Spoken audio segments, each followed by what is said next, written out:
Hello friends, सर्वांचं कल्पतरू पॅटर्नमध्ये पुन्हा एकदा सहर्ष स्वागत आहे। तर आपण कालपासून सुरू केलेला आहे समाजशास्त्रामध्ये, सामाजिक शास्त्रामध्ये जवळपास 1500 क्वेश्चनची सिरीज। तरी सर्वांनी या सिरीजचा फायदा घ्या। 2025चा NMSचा जर तुम्हाला रिझल्ट आणायचा असेल तर कल्पतरूचे सर्व लेक्चर पहा, नक्कीच तुमचा रिझल्ट येणार। तर आपण सुरू करत आहे आज दुसरं लेक्चर। तर पहा, पहिला क्वेश्चन पहा, सामाजिक शास्त्रामधला, इतिहासामधला। निबंधमाला हे नियतकालिक कोणी सुरू केले? ओके, त्या व्यक्तीचं नाव विचारतात। तर नियतकालिक म्हणजे दररोज प्रकाशित होणारं वृत्तपत्र। तर कोणी सुरू केलं निबंधमाला? तर निबंधमाला हे विष्णू शास्त्री चिपळूणकर यांनी सुरू केलं। ओके, निबंधमाला कोणी सुरू केलं? विष्णू शास्त्री चिपळूणकर। जर तुम्हाला प्रश्न विचारला निबंधमाला नियतकालिक कोणी सुरू केलं, आणि यावर विचारतात प्रश्न, नियतकालिक वृत्तपत्र, त्यांचे महत्त्वाचे ग्रंथ। ओके, तर आपल्या याच्यामध्ये गोपाळ गणेश आगरकर दिसते। गोपाळ गणेश आगरकरचं सर्वात महत्त्वाचं वृत्तपत्र तुम्हाला माहिती आहे, सुधारक। विचारतात, प्रश्न विचारलेला आहे सुधारक, 1881 मध्ये त्यांनी चालू केलं होतं। ओके, त्यानंतर गोपाळ गणेश आगरकर दुसऱ्या एका वृत्तपत्राशी निगडीत होते, ते म्हणजे काय, केसरी। पहा, त्यानंतर पहा विष्णू शास्त्री चिपळूणकर पाहिलं निबंधमाला। गोपाळ हरी देशमुख, तुम्हाला माहिती आहे त्यांनी 108 शतपत्रे लिहिले, कुठे? भाऊ महाजन यांच्या वृत्तपत्रामध्ये। त्याच्यानंतर पहा महात्मा फुले यावर प्रश्न विचारतात। महात्मा फुले यावर प्रश्न विचारतात की महात्मा फुले यांची ग्रंथसंपदा। तर महात्मा फुले यांची ग्रंथसंपदा लक्षात ठेवा। पहिलं पहा, त्यांनी तृतीय रत्न लिहिलेलं आहे, तृतीय रत्न। ओके, हे महात्मा फुले पाहत आहे आपण, तृतीय रत्न। ओके, हे महात्मा फुले पाहत आहे आपण, तृतीय रत्न त्यांचं। त्यानंतर पहा गुलामगिरी, गुलामगिरी विचारतात कोणाचं होतं म्हणून। ओके, कधी जोड्या जावामध्ये त्यांचे ग्रंथसंपदा विचारतात। तर गुलामगिरी होतं त्यांचं जवळपास 1873 मध्ये। तृतीय रत्न 1851 ते 1855चा काळ दाखवतात। ओके, त्यानंतर पहा गुलामगिरीनंतर त्यांचं येते शेतकऱ्यांचा असूड, शेतकऱ्यांचा असूड, महत्त्वाचा ग्रंथ। शेतकऱ्याबद्दल त्यांनी माहिती दिली होती। शेतकऱ्यांचा असूड येते 1883। त्यानंतर येते त्यांचा सार्वजनिक सत्यधर्म, महत्त्वाचं पुस्तक खूप। सार्वजनिक सत्यधर्म प्रश्न विचारतात। सार्वजनिक सत्यधर्म हा त्यांचा जो ग्रंथ आहे हा त्यांच्या मृत्यूनंतर प्रकाशित झाला 1891। हे सांगण्यामागचं कारण काय? महात्मा फुलेची ग्रंथसंपदा विचारतात। तर लक्षात ठेवा, या प्रश्नाचं उत्तर काय? निबंधमाला या नियतकालिकाचे लेखक जर विचारले तर विष्णू शास्त्री चिपळूणकर। बाकीची महत्त्वाची माहिती पहा। ओके, पहा नेक्स्ट क्वेश्चन। औद्योगिक क्रांतीचा प्रारंभ कोणत्या देशात झाला? माहिती आहे का? औद्योगिक क्रांतीचा प्रारंभ कुठे झाला? इंग्लंड। जे काय त्यांची आपण त्यांची तंत्रज्ञानामधली प्रगती पाहतो आपण पूर्वीच्या काळीपासून। जर कोणत्या देशामध्ये होती तर पश्चिमेकडला सर्वात महत्त्वाचा युरोपातला देश तो म्हणजे इंग्लंड। ओके, पहा त्याचं उत्तर काय? औद्योगिक क्रांतीचा प्रारंभ कोणत्या देशात झाला? तर इंग्लंडमध्ये झाला। मुलकी नोकरशाहीची निर्मिती, मुलकी नोकरशाहीची निर्मिती कोणी केली? ओके, तर लॉर्ड कॉर्नवॉलिस। कारण लॉर्ड कॉर्नवॉलिसमध्ये यांनी प्रशासनामध्ये अनेक चांगले कायदे केले होते। पोलीस प्रशासनामध्ये म्हणा किंवा बाकी प्रशासकीय सेवेमध्ये त्यांची पगार म्हणा किंवा त्यांचा कार्यकाळ म्हणा, त्यांच्या बऱ्याच त्यांच्यासाठी सोयी सुविधा केल्या होत्या। त्या व्यक्तीचं नाव आहे लॉर्ड कॉर्नवॉलिस। ओके, तर मुलकी नोकरशाहीची निर्मिती जर कोणी केली असा प्रश्न जर विचारला तर लॉर्ड कॉर्नवॉलिस होता। कारण पोलीस प्रशासनामध्ये, प्रशासकीय सेवेमध्ये त्यांनी बऱ्याच काही सुधारणा केल्या होत्या। ओके, पहा नेक्स्ट क्वेश्चन। हिंदी सैनिकांना सुभेदारापेक्षा वरचे पद दिले जात नसे, त्यांचे वेतन गोऱ्या सैनिकापेक्षा कमी होते। काय होते? कसे होते? तर कमी होते। त्यांना जे पद होतं सुभेदार, या सुभेदारपेक्षा जो पद होतं याच्या वरचं पद दिलं जायचं। मग भारतीय सैनिक कितीही कार्यकाळ जर चांगल्या पद्धतीने काम केलं तरी त्यांना सुभेदारापेक्षा वरचं पद दिलं जायचं नव्हतं, ते ब्रिटिश अधिकाऱ्याकडेच राहायचं। त्यामुळे हिंदी सैनिकामध्ये असंतोष झाला होता। आणि आपण पाहतो 1857च्या उठावामध्ये सर्वात महत्त्वाचं कारण हिंदी सैनिकाचा असंतोषच होता। तर त्याच्यामागचे काही असे कारण होते, त्यांना पेमेंट दिलं जात नव्हतं, त्यांचं पेन्शन रद्द केलं होतं, सुभेदारपेक्षा वरचं पद नव्हतं. तर अशा काही कारणामुळे हिंदी सैनिकामध्ये असंतोष निर्माण झाला होता.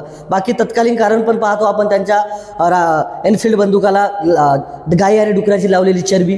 तर अशा काही कारणामुळे हिंदी सैनिकामध्ये असंतोष निर्माण झाला होता. तर हा प्रश्न विचारतो की हे ब्रिटिश सैनिकापेक्षा, गोऱ्या सैनिकापेक्षा भारतीय सैनिकांना वेतन कसे होते, तर कमी होते, आणि सुभेदारापेक्षा वरचे पद दिले जात होते का, नाही. ओके, याचं उत्तर काय, कमी वेतन दिलं जायचं. पाचवा क्वेश्चन, उठा, जागे व्हा आणि ध्येय प्राप्ती होईपर्यंत थांबू नका. हा संदेश प्रत्येक भारतीयाला माहीत आहे, पण हा संदेश कोणी दिला होता? हा संदेश दिला होता स्वामी विवेकानंद यांनी. उठा, जागे व्हा आणि ध्येय सिद्धी होईपर्यंत थांबू नका असा तरुणांना संदेश दिला. तो कोणी गेला? स्वामी विवेकानंद. लक्षात ठेवा, हा संदेश देणारे कोण होते? स्वामी विवेकानंद. नेक्स्ट क्वेश्चन, लोकमान्य टिळकांनी मंडालेच्या तुरुंगात असताना कोणता ग्रंथ लिहिला? मंडालेच्या तुरुंगात. ओके, त्यांचे 2 ग्रंथ आहेत, कन्फ्यूज होते. मंडाले म्हणजे जवळपास आता म्यानमार म्हणतात त्याला, तेव्हा ब्रह्मा म्हणायचे, ब्रह्मा. तर या तुरुंगात कोणता ग्रंथ लिहिला त्यांनी? गीता रहस्य.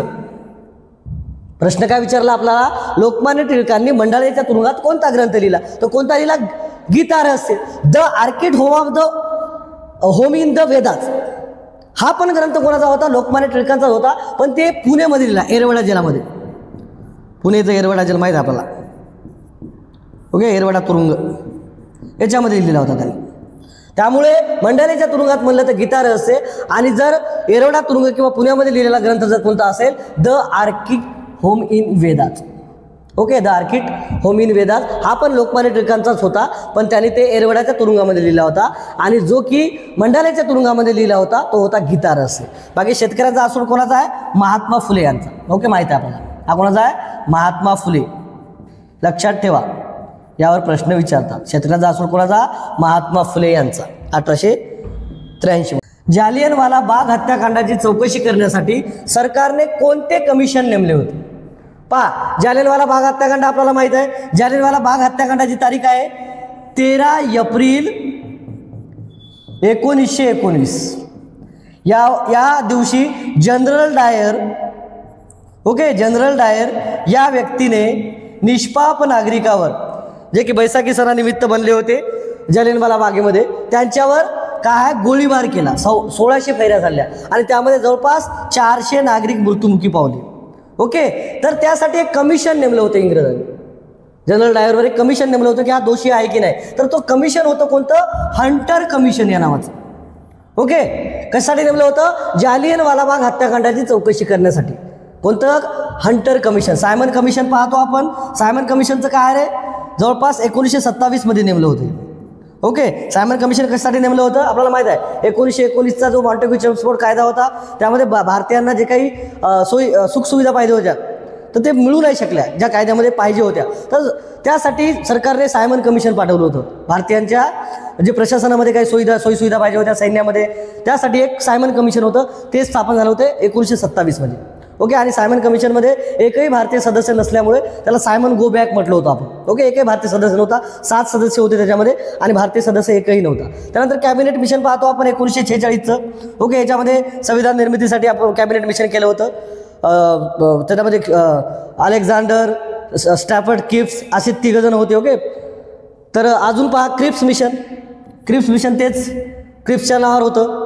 ओके, क्रिप्स मिशन आणि त्यानंतर सायमन कमिशन. तर या प्रश्नाचं उत्तर काय आहे? जालियनवाला बाग हत्याकांडाची चौकशी करण्यासाठी सरकारने कोणते कमिशन नेमले होते? तर ते आहे Hunter commission. Okay, Cripps commission आहे 1942चं. ओके, 1942 साली क्रिप्स कमिशनची स्थापना केली होती, क्रिप्स या इंग्रज अधिकाऱ्याच्या नावावर. ओके, पहा नंतरचं क्वेश्चन, महात्मा गांधी यांनी साबरमती आश्रमातून दांडीकडे किती सहकार्यासह निघाले होते? माहिती आहे आपल्याला. 12 मार्च 1930 साली प्रत्यक्ष या दांडी यात्रेला सुरुवात झाली होती. ओके, अहमदाबाद येथून सुरुवात झाली होती, साबरमती आश्रमपासून. अहमदाबादचं काय रे? साबरमती आश्रम. येथून सुरुवात कुठे? दांडीपर्यंत. तर जवळपास ते 5 एप्रिल 1930ला तेथे पोहोचले. कुठे? दांडी येथे आणि 6 एप्रिल 1930 मध्ये प्रत्यक्ष त्यांनी जो मिठाचा जाचक कर लावला होता, जो काय कायदा लावला होता, तो या दिवशी रद्द केला.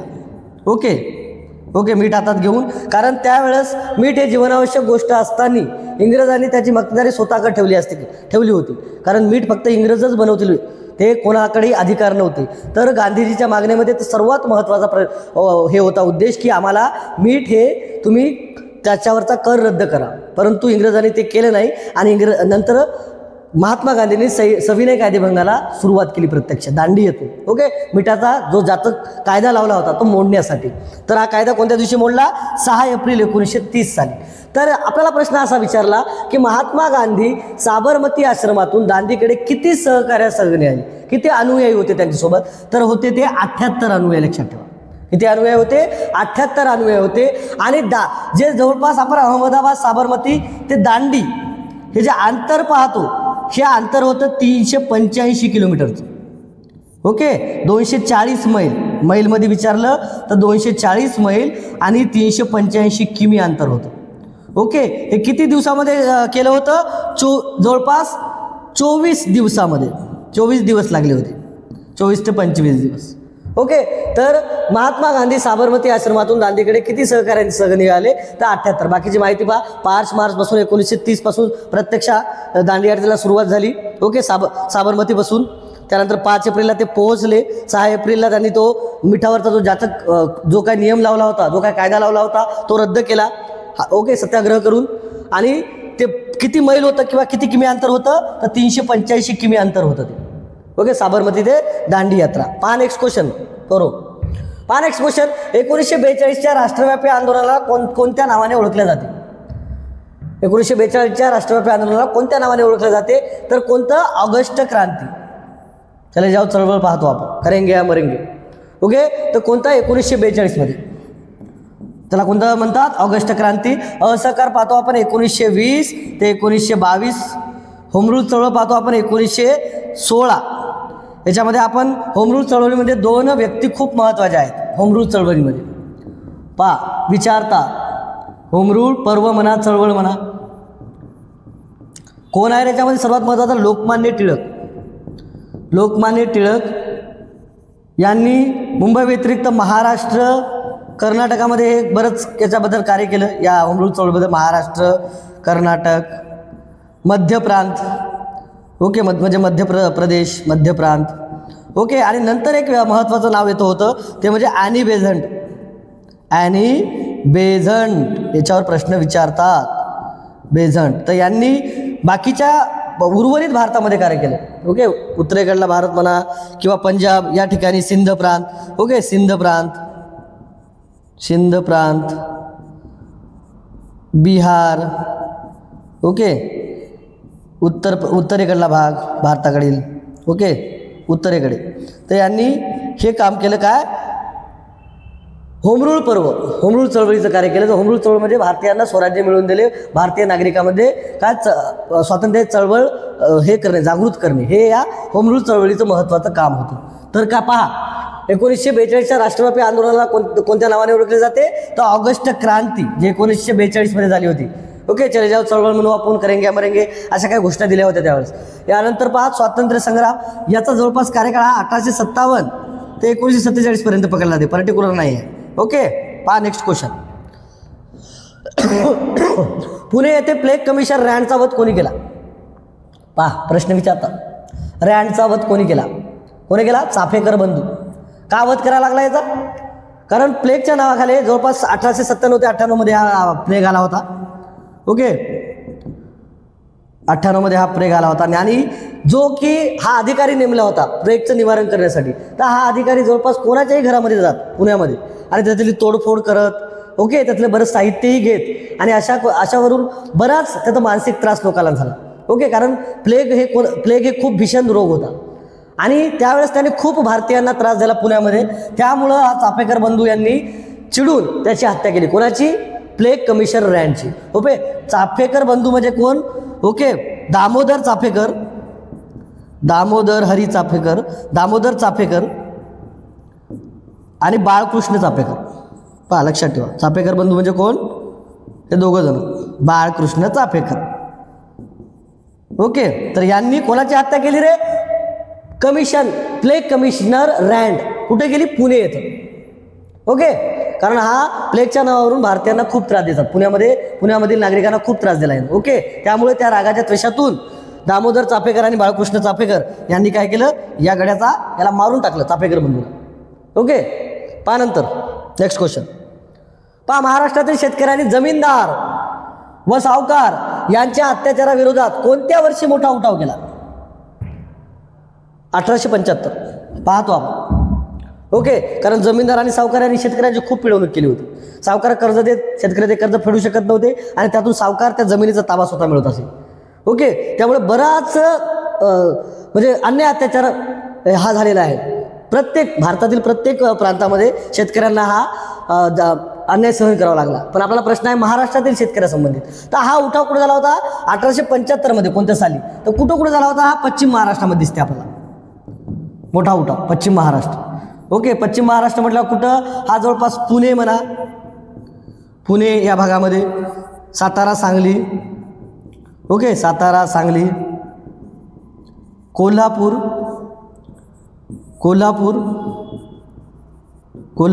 सोलापूर या भागामध्ये झाला होता. ओके, लक्षात ठेवा काय गोष्टी. पश्चिम महाराष्ट्रामध्ये महाराष्ट्रातील शेतकऱ्यांनी जमीनदार व सावकारांनी यांच्या अत्याचाराविरोधात कोणत्या वर्षी मोठा उठाव केला? तर हा मोठा उठाव कोणत्या वर्षी केला? 1875. लक्षात ठेवा. ओके, हा उठाव कोणत्या वर्षी केला? 1875 मध्ये. पहा नेक्स्ट क्वेश्चन. 1930 मध्ये स्वातंत्र्य मुस्लिम राष्ट्राचा विचार कोणत्या प्रसिद्ध कवीने मांडला? 1930 मध्ये डॉक्टर मोहम्मद इक्बाल हा प्रसिद्ध एक कवी होता. ओके, अहमदाबादमध्ये एक मुस्लिम लीगचं अधिवेशन होतं आणि त्या अधिवेशनाचे ते अध्यक्ष होते. तर हे जवळपास 1930 मध्ये त्यांनी असं सांगितलं की मुस्लिमांसाठी एक स्वतंत्र राष्ट्र असलं पाहिजे, जे की सिंध प्रांतामध्ये, पंजाबचा इकडला प्रांत, उत्तरेकडला प्रांत पाहतो आपण. ओके, तर ते कोण व्यक्ती होता ज्यांनी स्वातंत्र्य मुस्लिम राष्ट्राचा विचार मांडला? तर तो होता डॉक्टर मोहम्मद इक्बाल. आणि चौधरी रहमत अली आपण पाहतो, तर यांनी पाकिस्तान हे नाव सुचवलं होतं. जे आपण बहुसंख्याक मुस्लिम समाज एकत्र करून एक राष्ट्र स्थापन करत आहोत, तर त्या राष्ट्राचं नाव आपण पाकिस्तान देऊ, असं नाव या चौधरी रहमत अली यांनी सुचवलं होतं जवळपास 1933ला. ओके, आणि 1930 मध्ये मुस्लिमांचं वेगळं राष्ट्र असावं हा विचार मांडला होता एक प्रसिद्ध तत्वज्ञ कवी डॉक्टर मोहम्मद इक्बाल यांनी. आणि बॅरिस्टर जीने आपण पाहतो 1940 मध्ये याने द्विराष्ट्र सिद्धांत मांडला होता. ओके, याचं म्हणणं तेच होतं की आम्हाला लवकरात लवकर आमचं वेगळं काढा म्हणून, आम्हाला मुस्लिमांचा वेगळा प्रांत द्या म्हणून. ओके, पहा नेक्स्ट क्वेश्चन. त्याचं उत्तर काय पहा. 1930 मध्ये स्वतंत्र मुस्लिम राष्ट्राचा विचार कोणत्या प्रसिद्ध कवीने केला? तर डॉक्टर मोहम्मद इक्बाल. आणि पाकिस्तान हे नाव द्या म्हणून कोण सांगितलं? चौधरी रहमत अली. आणि बॅरिस्टर जीने 1940 मध्ये काय केलं? द्विराष्ट्र सिद्धांत, 2 राष्ट्र, आमचं वेगळं तुमचं वेगळं सिद्धांत मांडला. ओके, असा ठराव मंजूर केला, असा ठराव मांडला होता. ओके, द्विराष्ट्र सिद्धांत ठराव 1940 मध्ये मांडला होता. कोण रे? बॅरिस्टर जीनाने. नंतर बॅरिस्टर जीना आपण पाहतो त्यांच्यामध्ये चळवळीमध्ये तेच अग्रेसर होते पाकिस्तानच्या. भारतातील सर्वात मोठे संस्थान कोणते होते? संस्थान होते जवळपास तुम्हाला कालच्या याच्यामध्ये आपला गेला एक प्रश्न. ओके, की किती संस्थाने एकत्र केले म्हणून. तर याचा आकडा आहे 565. 562. ओके, 565 ते 562 एवढे संस्थाने आपण भारतामध्ये विलीन करून घेतलेले आहेत स्वातंत्र्यानंतर. तर याच्यामधलं सर्वात मोठं संस्थान कोणतं होतं म्हणते? तर ते हैदराबाद होतं. हैदराबाद संस्थान आपल्याला माहीत आहे हे कोणाच्या अंतर्गत होतं रे? कोणाची सत्ता होती इथं? निजाम याची. आणि सर्वात मोठं जवळपास 82,000 एवढं क्षेत्रफळ होतं इथे. आणि याच्यामध्ये जवळपास 1 कोटी लोकसंख्या होती या भागामध्ये. या भागामध्ये, हैदराबाद भागामध्ये 1 कोटी लोकसंख्या होती. म्हणून त्यावेळेसचं सर्वात मोठं संस्थान हे कोणतं होतं? तर हैदराबाद होतं. त्यानंतर तुम्हाला माहीत आहे काश्मीर पण मोठं होतं, पण एवढं मोठं नव्हतं. जुनागड हे लहान होतं. आता गुजरातमध्ये आहे जुनागड कोणते दिसते तुम्हाला? गुजरात. आणि लहान होता प्रांत, हे काय तेवढं मोठं संस्थान नव्हतं. आणि ग्वाल्हेर पाहतो, ग्वाल्हेर त्यावेळेस महाराष्ट्र आणि मध्य प्रदेशमध्ये विभाजित होतं. ओके, तर याचं काय? भारतातील सर्वात मोठे संस्थान कोणते? तर हैदराबाद संस्थान होते. आणि असे जवळपास 562 ते 565 आपण संस्थान भारतामध्ये समाविष्ट करून घेतले. आणि त्याच्यामध्ये सर्वात मोठं योगदान कोणाचं आहे? सरदार वल्लभभाई पटेल यांचं आहे. ओके, पहा नेक्स्ट क्वेश्चन. 14वा क्वेश्चन. JVP समितीत खालीलपैकी कोणाचा समावेश नव्हता? पहा, JVP समितीत JVP नाव पहा. JVP म्हणलं जवाहरलाल नेहरू होता. जवाहरलाल नेहरू होता. ओके, किंवा आपण मराठीत लिहू जवाहरलाल नेहरू. ओके, जवाहरलाल नेहरूचा समावेश होता.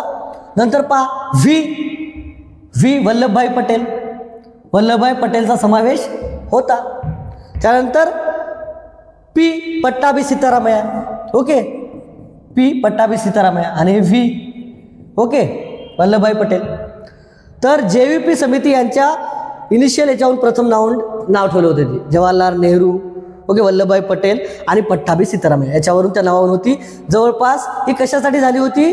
1948 मध्ये स्थापना झाली होती. कशासाठी? जे स्वतंत्र, जे की प्रत्येक राज्य हे भाषिक संस्कृतीवर वेगळं राज्य मागत होते, परंतु यांनी या विरोध केला. त्यांनी असा ठराव मांडला की स्वतंत्र राज्य आताच द्यायची गरज नाही भाषेवर किंवा संस्कृतीवर, कारण भारत आताच याच्यातून निघलेला आहे आणि जर आपण याच्यामध्ये गेलं तर भारताच्या एकात्मतेला तडा जाईल. त्यामुळे त्यांनी त्यांच्या ठरावामध्ये विरोध केला होता आणि ती समिती होती, त्या समितीनं या गोष्टीला विरोध केला. आणि नंतर आपण पाहतो 1960 मध्ये महाराष्ट्र, 1953 मध्ये जे काही कोणतं आंध्र प्रदेश, नंतर 1956 हैदराबाद म्हणून आंध्र प्रदेश केलं, हे पाहतो आपण. ओके, तर JVP समितीनंतर विरोध 1948 स्थापना झाली होती. आणि कोण कोण होतं JVP समितीमध्ये? तर सरदार वल्लभभाई पटेल, पट्टाभी सीतारामय्या आणि पंडित जवाहरलाल नेहरू. ओके, पहा नेक्स्ट क्वेश्चन. तर आचार्य विनोबा काही काही नव्हते. पहा नेक्स्ट क्वेश्चन. कोणत्याही एका पक्षाला, पहा राज्यशास्त्रामधला प्रश्न, कोणत्याही एका पक्षाला जेव्हा स्पष्ट बहुमत मिळत नाही तेव्हा कोणते सरकार स्थापन होते? स्पष्ट बहुमत मिळत नाही, आपल्याला माहित आहे आघाडी सरकार. मित्रपक्षाला सोबत घेऊन सरकार स्थापन करावं लागतं, कारण स्पष्ट बहुमत नाही. समजा आपल्या महाराष्ट्रामध्ये 288 सीट आहे. ओके, 144 सीटा जर एका कोणत्या पक्षाला नाही मिळल्या तर 144 आकडा दाखवावा लागतं ना. तर ते आकडा जर होत नसेल तर बाकीचे मित्रपक्ष सोबत घ्यावं लागतात. ओके, बारके पक्ष घेऊन सरकार स्थापन करावं लागते, त्याला आघाडी सरकार म्हणतात. ओके, तर हुकुमशाही सरकारमध्ये एक हाती सरकार राहते, हे काही नाही आहे. नामधारी सरकार, नुसतं नाव ठेवायचं आणि कारभार दुसरं कोणी पाहिजे. अंतरिम सरकार आपण 1946 मध्ये पाहतो की जे काही लिमिटेड वेळेसाठी राहते. तर याचं उत्तर काय? कोणत्याही एका पक्षाला जेव्हा स्पष्ट बहुमत मिळत नाही तेव्हा आघाडी सरकार स्थापन करावं लागते, मित्रपक्षाला सोबत घ्यावं लागते. ओके, त्यांनाही काही खाते भिते पद देऊन मंत्रिपद करून त्यांना घ्यावं लागते. ओके, तर त्याला कोणतं म्हणतात? आघाडी सरकार. ओके, कोणत्याही जेव्हा पक्षाला बहुमत मिळत नाही तेव्हा. कार्यकाळ पूर्ण होण्याआधी लोकसभा विसर्जित झाल्यास होणाऱ्या निवडणुकीला काय म्हणतात? कार्यकाळ 5 वर्ष राहतो लोकसभेचा आणि ती कार्यकाळ पूर्णच नाही झाला, त्यानंतर पूर्ण झाल्यामुळे निवडणुका घ्याव्या लागत असताना तर त्या निवडणुकीला काय म्हणतात म्हणते? तर मध्यवर्ती निवडणुका म्हणतात पूर्ण. कारण आपल्याला माहिती आहे लोकसभेचा विधानसभेचा कार्यकाळ 5 वर्षाचा असतो आणि ते जर कार्यकाळ पूर्ण होऊ नाही शकला, कोणत्या जर आघाडी सरकारमध्ये एखाद्या सरकारनं जर ओके माघार घेतली त्यांच्या मित्रपक्षातून, त्या गटामधून, किंवा सरकार कोणत्याही कारणामुळे जर ढासळलं किंवा त्यांच्यावर जर अविश्वासाचा ठराव मंजूर झाला तर काय होते? सरकार कोसळते. त्यामुळे राष्ट्रपती दुसऱ्या विरोधी पक्षनेत्याला किंवा विरोधी पक्षाला काय आमंत्रित करतात सरकार स्थापन करण्यासाठी, आणि त्यांनी जर सरकार स्थापन नाही केलं तर त्यानंतर मध्यवर्ती निवडणुका घ्याव्या लागतात. आणि हे मध्यवर्ती निवडणुका कधी घ्याव्या लागतात? जेव्हा सरकार पूर्ण 5 वर्ष कंप्लीट करत नाही, तर त्यावेळेस त्याला काय म्हणू आपण? मध्यवर्ती निवडणुका घ्याव्या लागतात. त्यासाठी बरेच असे कारण आहेत. सरकार टिकलं नाही तर पूर्ण 5 वर्ष कोसळलं तर, ओके, कोसळण्याचे बरेच कारण आहेत. त्यानंतर पहा पोटनिवडणुका. जर एखादा व्यक्ती, एखाद्या मतदारसंघामधला व्यक्ती एखादा मृत्यू पावला किंवा त्याचा राजीनामा दिला तर त्या मतदारसंघामध्ये त्या खासदाराची किंवा त्या विधानसभेच्या आमदारासाठी निवडणूक घ्यावी लागते, त्याला पोटनिवडणुका म्हणतात. जर एखादा सदस्य मृत्यू पावला, मृत्यू म्हणा किंवा त्याला काय म्हणू आपण? राजीनामा म्हणा. ओके, याच्यासाठी या कारणामुळे आपल्याला काय करावं लागते? तिथे आपल्याला निवडणूक घ्यावी लागते. सार्वत्रिक निवडणुका म्हणजे लोकसभेच्या आणि राज्यसभेच्या, आपल्या लोकसभेच्या आणि विधानसभेच्या जे 5 वर्षांनी होतात सार्वत्रिक निवडणुका, दर 5 वर्षांनी घेणाऱ्या निवडणुकीला सार्वत्रिक निवडणुका म्हणतात. आणि पुनर्निवडणुका, ओके, पुनर्निवडणुका काय भानगड नाही. ओके, तर पोटनिवडणुका जे एखाद्या मतदारसंघामध्ये एखादा जर मृत्यू पावला किंवा त्याला राजीनामा दिला, तो मग लोकसभेचा सदस्य असो किंवा विधानसभेचा सदस्य असो, तर त्यातली ती पोकळी भरून काढण्यासाठी त्याला आमदार, जर एखादा मृत्यू पावला तर तो आमदार पाहिजे तिथं त्या मतदारसंघामध्ये, तर त्यासाठी निवडणुका घ्याव्या लागतात. ओके, सार्वत्रिक निवडणुका दरवेळेस होतात 5 वर्षांनी ते. आणि मध्यवर्ती निवडणुका जे की कार्यकाळ कोणत्याही एका पक्षाने पूर्ण नाही केला सरकारने, तर मध्यवर्ती निवडणुका घ्याव्या लागतात. त्यावर मग अविश्वास प्रस्ताव मांडला जाईल. मध्यवर्ती निवडणुका होण्यामागचं कारण काय, एक तर अविश्वास, त्यावर प्रस्ताव मान्य होतो, अविश्वास प्रस्ताव ओके स्वीकारला जातो, त्यावर मतदान होते. मला माहीत आहे 2/3 मतदान जर झालं तर ते होऊन जाते अविश्वास प्रस्ताव. त्यानंतर पहा, जर आघाडी सरकारमध्ये काही वाद झाला तर, ज्यांनी आघाडी दिली, आघाडी सरकार वाद ओके, मित्रपक्षामध्ये एखाद्या पक्षाने जर पाठिंबा काढून घेतला तर, पाठिंबा काढून घेतला तर काय होते रे, सरकार कोसळते. मग सरकार कोसळल्यावर काय होते, निवडणुका पुन्हा घ्याव्या लागतात. त्याला मध्यगत निवडणुका म्हणतात ओके. जेव्हा एखादं सरकार पूर्ण वेळ सरकार चालू शकत नाही ओके. त्या पाहानंतर सर्वोच्च आणि उच्च न्यायालयाचे न्यायाधीश, राज्यपाल, मुख्य निवडणूक आयुक्ताची नियुक्ती कोण करतात. पहा, सर्वोच्च आणि उच्च न्यायालयाचे न्यायाधीश, राज्यपाल आणि मुख्य निवडणूक आयुक्ताची नियुक्ती कोण करतात. तर कोण करतात माहीत आहे का, हे चुकीचं आलेलं आहे. राष्ट्रपती. कोण करतात, राष्ट्रपती. आपल्याला माहीत आहे सर्वोच्च आणि उच्च न्यायालयाचे न्यायाधीश जे असतात, सर्वोच्च न्यायालयाच्या न्यायाधीशाची नियुक्ती राष्ट्रपती करतात, पण त्यांना सल्ला घ्यावा लागत असतो. पहा इथं लिहितो, सर्वोच्च न्यायालयाचे न्यायाधीश, सर्वोच्च न्यायालयाचे न्यायाधीश कोण नियुक्त करतात, राष्ट्रपती. कोण नियुक्त करतात, राष्ट्रपती. पण तो सल्ला कोणाचा घेतात, राष्ट्रपती सल्ला घेतात सरन्यायाधीश, मुख्य न्यायाधीश म्हणून त्याला ओके. सल्ला कोणाचा घेतात, सर्वोच्च न्यायालयाचे सरन्यायाधीश ओके. आणि जे काही मुख्य वरिष्ठ न्यायाधीश आहे यांचा, वरिष्ठ न्यायाधीश कुठले, सर्वोच्च न्यायालयातले. पहा, जर राष्ट्रपती सर्वोच्च न्यायालयाच्या न्यायाधीशाची नियुक्ती करत असतील तर त्यांना बंद करा काय सल्ला घेणं, कोणाचा, सर्वोच्च न्यायालयाच्या सरन्यायाधीशाचा आणि जे काही वरिष्ठ न्यायाधीश असतात त्यांचा.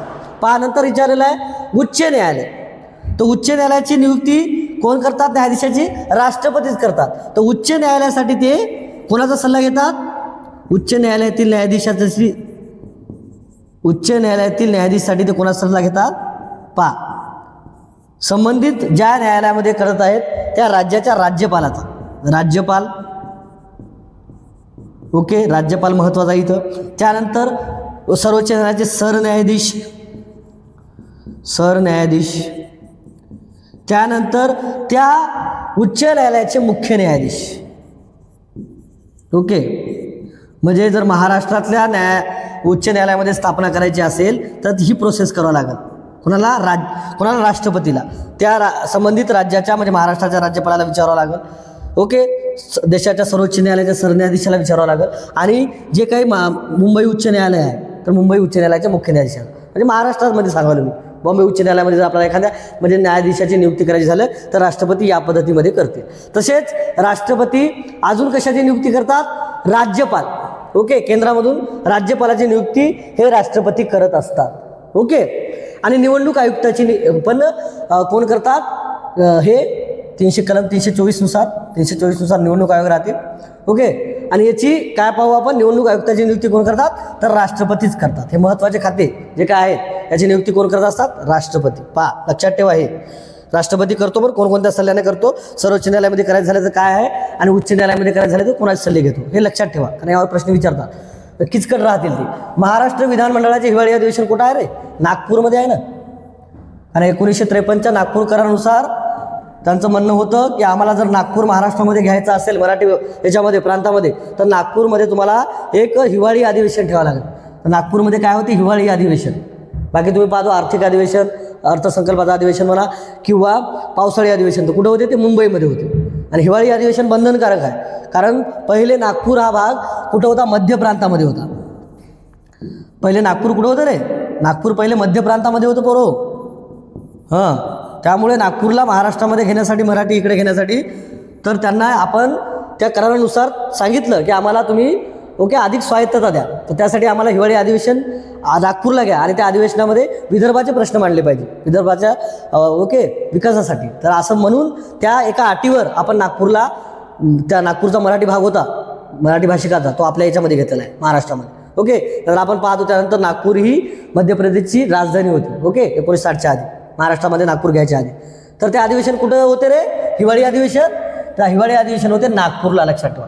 बाकीचं अर्थ म्हणा किंवा पावसाळी अधिवेशन हे कुठे होते? मुंबईला. Okay, earth okay. आर्थिक अधिवेशन म्हणून त्याला आर्थिक संबंधीचे काय? आर्थिक अधिवेशन अर्थसंबंधित. आणि दुसरं राहते पावसाळी अधिवेशन. ओके, हे कुठं होते पोरो? मुंबईला, थोडं लक्षात ठेवा. आणि हिवाळी होते नागपूरला. पहा नेक्स्ट क्वेश्चन. सनदी सेवेचे किती प्रकार आहेत? सनदी सेवा याच्यामध्ये जायचं आपल्याला. सनदी सेवेचे प्रकार किती आहेत? 3 प्रकार. ओके, अखिल भारतीय सेवा पाहतो आपण त्याच्यावर, जे की UPSC कंडक्ट करते कलम 315 नुसार. पहा अखिल भारतीय सेवा, अखिल भारतीय सेवा,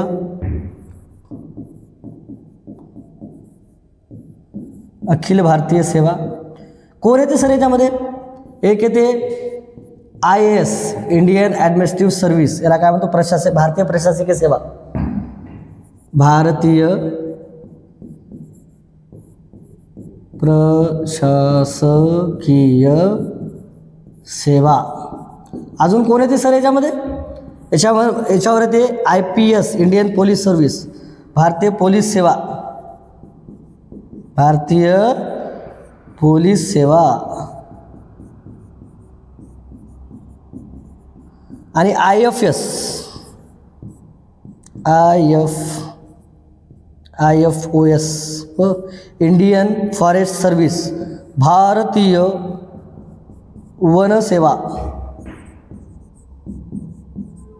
ओके, हे जी सेवा आहेत आपण पाहत आहोत, भारतीय प्रशासकीय सेवा, भारतीय पोलीस सेवा, भारतीय वन सेवा. UPSC कंडक्ट करते याला परीक्षा. ओके, संघ लोकसेवा आयोग. आणि हे जे कार्य करतात हे राज्य लेवलला आणि केंद्रीय लेवलला बी करतात. केंद्राकडून ज्याची निवड होती, पण यांचं कार्य जे आहे ते राज्यामध्ये होते आणि केंद्रामध्येही कार्य करतात काम यांचं.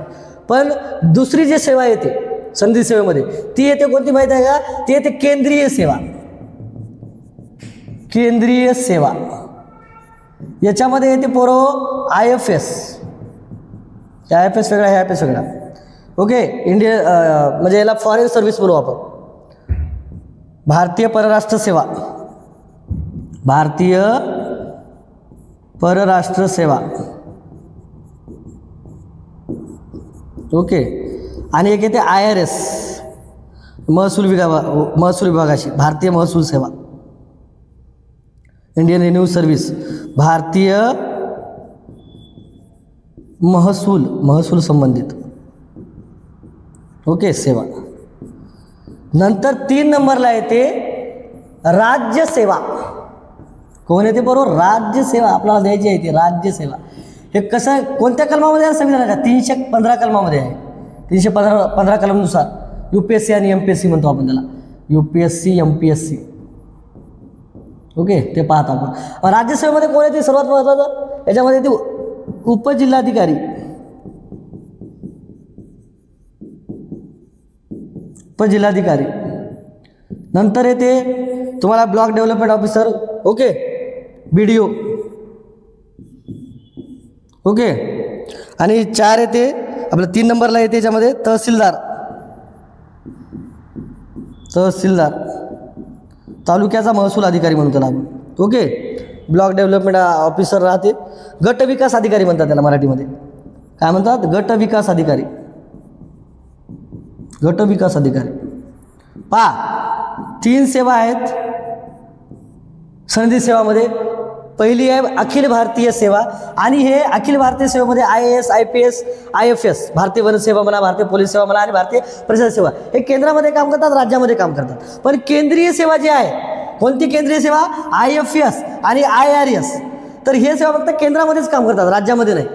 ओके, आणि जे राज्यसेवा असतात ते हे राज्यामध्येच काम करतात, केंद्रामध्ये नाही. ओके, हे केंद्र म्हणजे क्लास 1 अधिकारी आणि केंद्रीय सेवामधले हे आणि अखिल भारतीय सेवामधले हे. ओके, लक्षात ठेवा. संघीय सेवेचे जर किती प्रकार म्हणले तर 3. कोणकोणते? अखिल भारतीय सेवा, केंद्रीय सेवा आणि राज्य सेवा. नेक्स्ट क्वेश्चन पहा. संविधान सभेचे अध्यक्ष कोण होते? कोण होते? डॉक्टर राजेंद्र प्रसाद. 9 डिसेंबर 1946. 9 डिसेंबर 1946.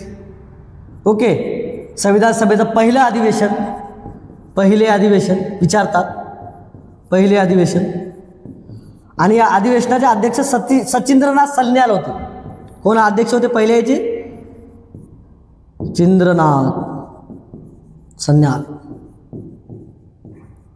ज्येष्ठ व्यक्ती होते.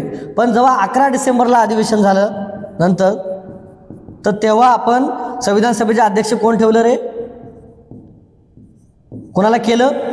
डॉक्टर राजेंद्र प्रसाद. आणि याच्यानंतर पाहतो आपण डॉक्टर बाबासाहेब आंबेडकर, तर हे मसुदा समितीचे अध्यक्ष होते. मसुदा समिती. ओके, 29 ऑगस्ट 1948 त्याची स्थापना केली होती मसुदा समिती. आणि त्यानंतर मसुदा समितीचं काय? भारताचा मसुदा भारताचं संविधान लिहिण्यामध्ये याच समितीचं महत्त्वाचं कार्य आहे. ओके, तर संविधान सभेचे अध्यक्ष कोण होते म्हटलं तर कोण होते? डॉक्टर राजेंद्र प्रसाद, ज्यांची निवड 11 डिसेंबर 1946च्या या दुसऱ्या अधिवेशनामध्ये झाली होती. ओके, दुसरं जे काही अधिवेशन भरलं होतं. आणि त्यानंतर मसुदा समितीचे अध्यक्ष जर कोण विचारलं तर मसुदा समितीचे अध्यक्ष होते डॉक्टर बाबासाहेब आंबेडकर. याच्यामध्ये जवळपास 7 सदस्य होते की ज्यांनी भारताचं संविधान लिहिलं आपण पाहतो. ओके, पहा महत्त्वाचे आपण दररोज असे 1,500 क्वेश्चन पाहत आहोत. 1500 क्वेश्चनचे आपण सराव करून घेत आहोत सामाजिक शास्त्रामध्ये. याला तुम्ही प्रतिसाद द्या, चांगलं पहा आणि तुमचा रिझल्ट मिळवा. ओके, तर अजूनही तुम्ही जर कल्पतरूचे व्हिडिओ पाहत नसाल तर अवश्य पहा, चॅनलला सबस्क्राईब करा आणि नवनवीन व्हिडिओ पाहण्यासाठी तुम्ही आमच्यासोबत जोडून राहा. धन्यवाद.